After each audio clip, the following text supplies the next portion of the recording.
In fact, kwa namna ambavyo King amemkagua Tina kupitia vidole kwa pua, pumzi imekata. Design kwamba si tuseme RIP, yani rest in peace our Tina. Ni ngumu sana Tina kuweza kupoteza maisha kwa sababu ni main actress ambaye tunamtegemea sana. Yani yupo huyu, kuna Suzy. Hawa watu wawili wakipotea kwenye hii series, maana yake ule uchachu ama utamu unapotea kabisa, right? Leo kuna concepts nyingi nzuri ambazo inakupasa utege brain. Cha kwanza tuanze kumsodoa huyu Suzy. Hivi anamtaka John kwa lengo lipi? Si hana kizazi huyu mwanamke? Si ni mgumba? Si aenda kupima akaambiwa hana uwezo wa kunasa mimba, hana uwezo wa kuzaa. Sasa namtaka John wa nini? She's madness. Make sure na subscribe, una like na kufanya alama kengele ili kupata updates kwa saa husika. I'm your Timothy, mwandishi wa habari na mchambuzi wa masuala mbalimbali ikiwemo filamu. Now, let's go. Tukianza na concept kuhusu Tina, kwa namna ambavyo King amemkagua, majority of people wamethinki kwamba ame dead, right? Lakini si sawa. Yawezekana King ni mashaka na wasiwasi alionao. Unajua King ni mtu wa kujisifu. Mimi naweza nikakupiga, nikakufanya nini? Sijui nini. Sasa amekutana na tukio la Tina kuonekana kama vile amekata moto, ameanza kushika mikono kwa head. What, mwendo wa mateka. Kwa nini? Nafikiri atamsaidia kwa namna yote ile, lakini hapa kuna vitu vinajengeka kwenye akili yake. Yawezekana ripoti ya hali ya Tina alionayo ikamrudia Abigail, mama yake na Suzy, akamwambia nimekwenda nyumbani kwake, nimemkuta yupo katika hali mbaya. Sasa sijajua kama mama yake na Suzy atamwamini King kupitia kile au kuhisi kwamba yeye ndiye kamdhuru na hakukuwa na ugomvi wote. So itakuwa possible na better zaidi kama King akamwambia mama yake na Abigail kwa maana ya mama yake na Suzy what happened kwenye upande wa house ambapo Tina yupo. Binafsi na think kwamba Tina hajafa, amepoteza fahamu na atazinduka tu, right?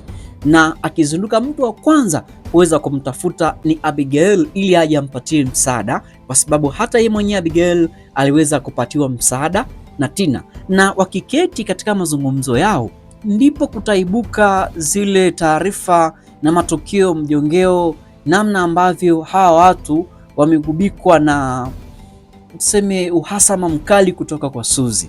Na moja kati ya kitu ambacho nafikiria Suzy hatumii akili ni kitu kifuatacho.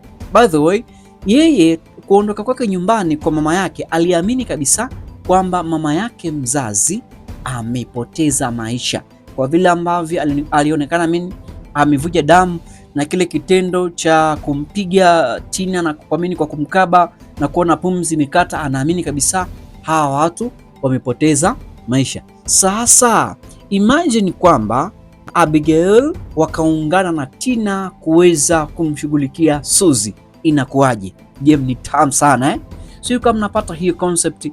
By the way, tunasema siku zote mwisho wa tunasema yani nisemeje kwa Kiswahili fasaha, lakini mwisho wa yote lazima kuna maumbuko yanakuja, na haya ni moja kati ya matukio mabaya ambayo yanamtengenezea CV mbaya Suzy, kiasi cha kwamba uwezekano mkubwa wa kupata mashahidi katika kesi ambayo inaweza kuja kumkabili maybe huko mwishoni kwenye episodes, mambo yakiwa sawa, basi ni mzazi pamoja na Tina.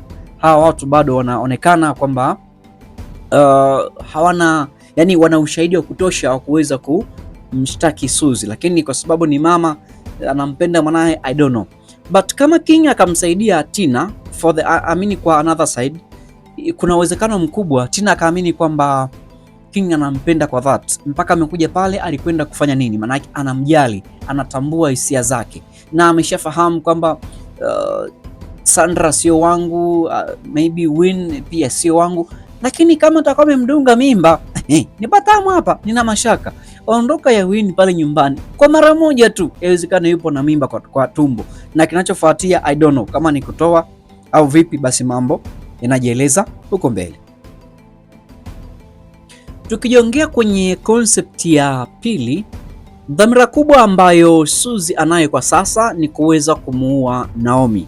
Yani anataka mpoteza kabisa kwenye hii house, na amepokea simu, anasema tuonane baadaye.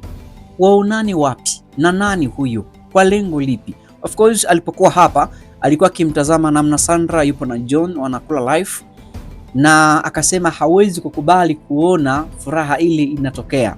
Sasa mimi ninachofikiri ni kitu kimoja, kwa sababu lengo la Suzy ni Naomi kuweza kumuondoa hapo nyumbani, lakini pili anamtaka John, japokuwa hana uwezo wa kuzaa naye. By the way, hana kizazi, right? Na kama anamtaka John baada na mali zake, maana yake hamtaki Sandra. So kuna uwezekano mkubwa pigo juu ya pigo, yani Sandra anaweza kufanyiwa kitu kibaya zaidi hapa ndani, na ni for the second time. I don't know, lakini Amina chokwambia, kwa sababu hataki Sandra apate amani. Yani Suzy hafurahi kumwona Sandra akiwa anapata amani kama hii, maana yake yupo kumjeruhi for the second time ili ampate John. Sasa ndio itakuwa best, itakuwa better situation au vipi? Na anaposema anazitaka mali, ingawa mali hizo zote zipo upande wa Sandra, itakuwaje? Nimenukuu mazungumzo ya Suzy na Naomi, nikawaza kitu katika mazungumzo haya. Inawezekana Naomi akawa amesikia kitu, kwa sababu alivyozungumza na Suzy hapa sebuleni ni kama amenukuu kitu ambacho Suzy alikuwa anazungumza, right? Manake kuna namna ambayo vita inakuja kuwa ni ya piga ni kupige, yani kwa namna ambavyo Naomi atakuwa mkaks, na miongoni mwa vitu ambavyo watu wanavipenda ni kwamba Naomi aoneshe ule ukaks alionao, asidhurike yani kwa namna yote ile, mara moja aweze kumweka ampige hata attack Suzy, mambo yakakaa sawa.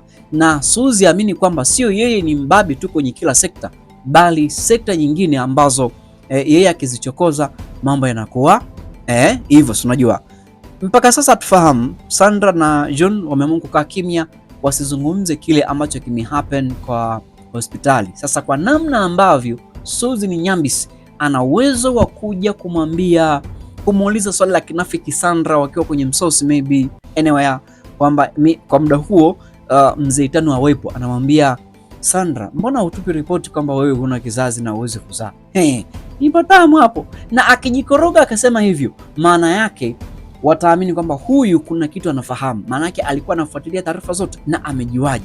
So akili zinaweza zikakaa wakahedi kati ya Sandra na John, wakaenda sehemu nyingine wakapima na mambo yakawa sawa. Watu wengi mnamchukia Suzy, lakini ni kweli anapaswa kuchukiwa kwa matendo anayoyafanya ili kuifunza jamii, right? Kuna namna fulani Winnie alipokuwa hapa nje kwa gate anamsikiliza Abigail, nikawaza kwamba Suzy alishaya boronga, alisema mama amesafiri, right? Although Winnie anaweza kumwambia mzee Tanu, au akasema hizo taarifa zikamfikia mzee Tanu kwamba kuna mama alikuja hapa akawa anamuulizia Tina, unajua alisema nakuja hapa, na by the way hakuna taarifa ya kwamba Tina amesafiri. Haya, huyo Suzy ndiye alitoa taarifa kwamba Tina amepanda, amemsindikiza, ameondoka na gari anaenda mkoani. Leo hii anakuja kutafutwa na mwanamke mwingine ambaye ni mama yake na Suzy, kwa maana Abigail. Nipatamu hapo. Yaani mzee kuna namna akija kuunganisha kodi za matukio tokea amepokea simu Suzy ametoka mkuku kwenda kumdhuru mama yake. Kuna namna anaweza akapata majibu kwamba huyu binti si binti mzuri kabisa. I think hapo unaweza kuwa umepata kitu yes, kwenye maisha njia ya Mungu anasema ni fupi. Hii ni misemo ambayo huwa anaichapia ili mtu akumbuke kwamba siku moja Suzy atakapokuja kunaswa kwenye mtego, lazima atafunguka mengi ambayo mzee Tano atabaki mdomo wazi na kusema light, ningejua ningekuondoa mapema humu ndani. Sasa mzee Tano yeye binafsi hatamani Sandra aweze kuolewa na John, na kwa bahati mbaya ama nzuri, huko mbele mtakuja kusikia Win ana ujauzito wa nani? Wa King. Sasa King atamwoaje Sandra ingawa Sandra huyu hafahamu kwamba Win ana ujauzito wa King? Na mzee akija kufahamu itakuwaje? Atakubali tu John aweze kumwoa Sandra? Kwa namna yote ile Sandra na John mahaba yao yako pale pale, na inawezekana ndoa ikawepo pale pale. Lakini sasa changamoto ni kwamba John of course, yani kitu kizuri kinachokuja ni kwamba ameamua kukubali kuishi na Sandra kwa namna hiyo. Huenda Mungu ndivyo alivyokusudia. Tunazungumza kiuhalisia. Unaweza kumwona mtu anapitia mazito, lakini kumbe Mungu amekusudia kitu. One day akija kulala naye anakuja kustuka ana ujauzito wa nani? Wa John. Anajiuliza what God did? Mungu amefanya nini? Kumbe kuna kitu ambacho kilikuwa kimezungumzwa hapo nyuma akikuwa sawa. Nafikiri concept zimekaa kwa head. King ameanza kumuwaza Win. Kuna namna ambavyo mambo yalitokea kwenye previous episode hapo. King anaona au mtoto mbona kama vile ni ananata kwenye mwili. Make sure na subscribe na like na kufinya alama kengele ili kupata updates kwa sahusika. I'm your Timothy. See you until the next time. Ciao.